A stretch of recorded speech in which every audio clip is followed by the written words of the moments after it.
Amagare yacu.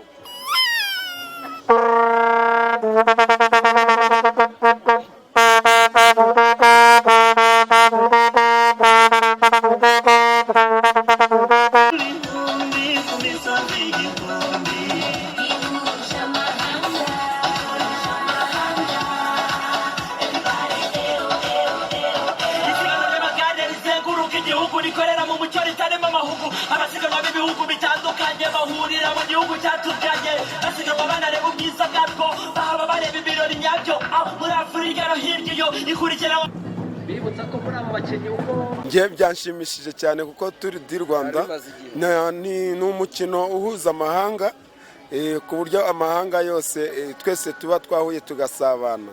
Ni n'umukino udasaba kwishyura amafaranga, umukino w'ubuntu. Kuri stade twishyura amafaranga tukareba match, ariko hano ni umukino ushimisha kandi w'ubuntu. Ikipe yose yabashe kwitabira ibiteye ubwoba, ntabwo bava ngo ningi kandi kurusi nagiratangira gusa nk'ubu ekipe ya mbere turabasha kwimenya kuko urumva niyo kuri etape ya mbere ibashije gutsinda, niyo tugomba kwitega nyine niyo ishobora gutsinda.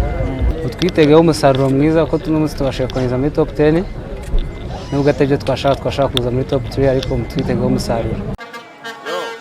Hano iyo badusuye bareba ku muco wacu, Abanyarwanda bakunda siporo, uburyo tuyitabira.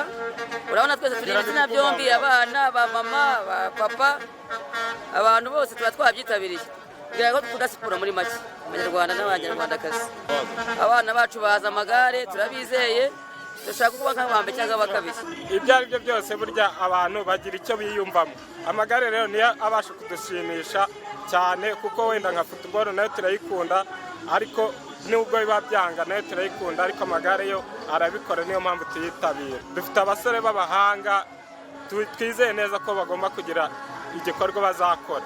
Tour du Rwanda y'uyu mwaka bitewe n'ukuntu ibishize byagenze, hari amahirwe menshi yuko abana b'Abanyarwanda bashobora gutsinda. Ni nayo mpamvu njye naje hano nyamukuru, niteguye intsinzi y'abana b'u Rwanda. Ari batanu bane ba mbere bagera ku murongo, ibihe byabo nibyo babara. 3, 2, 1, let's go!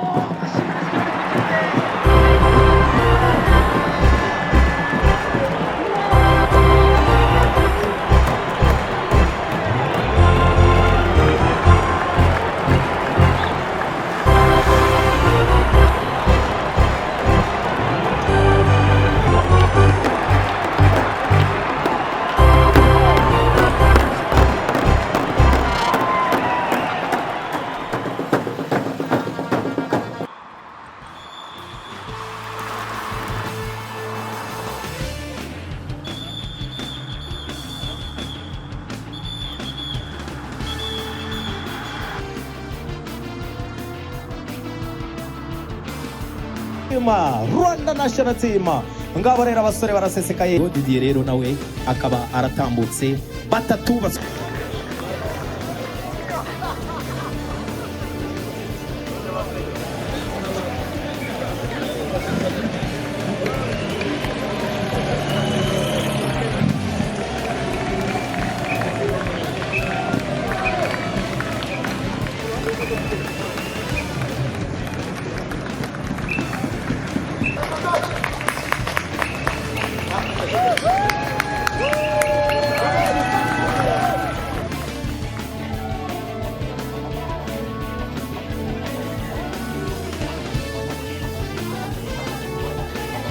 za Bella Flowers. Ikipe ya Sudal Quick Step mu gihugu cy'Ubabiligi, ikipe kabuhariwe mu agato niyo kipe nziza rero yakoresheje ibihe bingana gute brand.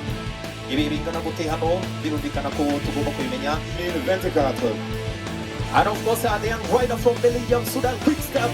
He is the best today, the yellow jersey holder. And of course, awarded the jersey by the Honorable Minister of Sports today. Jonathan Velven ari n'umukinnyi rero w'imyaka 20 gusa, akaba yarabaye uwa gatanu muri shampiyona y'Iburayi ya Contre-Monte, yabaye uwa kabiri muri shampiyona y'Ubabiligi. Enjoyed it today, beautiful city of Kigali. Yes, we were first to finish, so it was incredible to take the victory today. I'm going to try to be as good as possible here in Tour du Rwanda. Maybe another stage victory, that would be nice.